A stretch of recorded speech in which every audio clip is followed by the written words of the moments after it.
ఓం నమః శివాయ శ్రీమాత్రే నమః. మిత్రులకి, శ్రీభిలాషులకి, అలాగే నన్ను ఎంతగా ఆదరిస్తున్న యూట్యూబ్ ప్రేక్షకులందరికీ కూడా పేరు పేరు ధన్యవాదాలు. మిత్రులరా, మీ అందరికీ పరాదేవత ఎల్లవెళ్ళా మీతో ఉండి మీ మనోవాంఛ నెరవేర్చాలని మనస్ఫూర్తిగా కోరుకుంటున్నాను. ఈరోజు మనం పనస చెట్టు ఆకులతో మనం ఒక దోణి తయారు చేసి సరస్వతీదేవికి సమర్పించడం వల్ల ఇటువంటి ఫలితం కలుగు చెప్తాను. మనకి బ్రహ్మదేవుడి ఇల్లాలు సరస్వతీదేవిగా మనం చూస్తూ ఉంటాం. సరస్వతీదేవికి పనస చెట్టు అంటే చాలా ఇష్టం.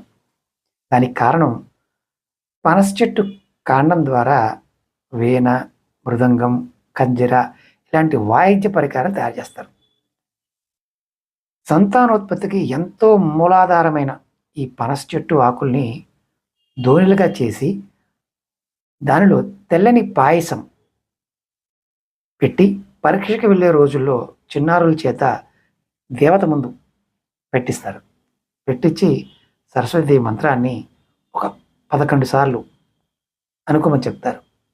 ఎవరైనా పిల్లలు పరీక్షలకు వెళ్ళే ముందు పనస ఆకులలో పాయసాన్ని చేసి అమ్మవారికి సమర్పించి మీరు పరీక్షకి వెళ్తే అమ్మవారు వారితో పాటు ఉండి పరీక్ష రాపిస్తుంది. ఖచ్చితంగా వారు మంచిగా ఎగ్జామ్లో పాస్ అవుతారు. కాబట్టి మీరు ఎవరైనా చేసి ఉంటే ఖచ్చితంగా అమ్మవారి నామాన్ని కామెంట్ చేయండి. మీకు ఈ వీడియో నచ్చినట్లయితే లైక్ చేయండి, ఛానల్ సబ్స్క్రైబ్ చేసుకోండి, పక్కనే ఉన్న గంట సింబల్ని యాక్టివేట్ చేసుకొని 10 మంది మిత్రులకి షేర్ చేయండి. ఓం నమః శివాయ శ్రీమాత్రే నమః.